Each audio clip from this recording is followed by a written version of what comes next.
310,000 rand. 315. 320. 325. 325, thank you sir. 330. 330,000 rand vandag. 335,000 vir die derde keer. Jy klaar red. Dis jou rand. Ja, die ram het 'n baie dankbare prys van 335,000 rand gehad. Hy was as 'n jong lam wat hy reeds begin presteer. Van kleins af was hy wys hy besonderse ram. Is nie 'n ram wat 'n mens elke dag teel nie. Ek is baie dankbaar.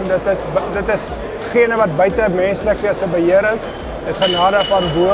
Hierdie man is die opsigter van my stoet. Hy sorg al die maak die lam van kleins af groot. Hy sorg vir hulle en sy die aandeel. Baie dankie hoor. Die 28ste vang ek my 30ste produksieveiling.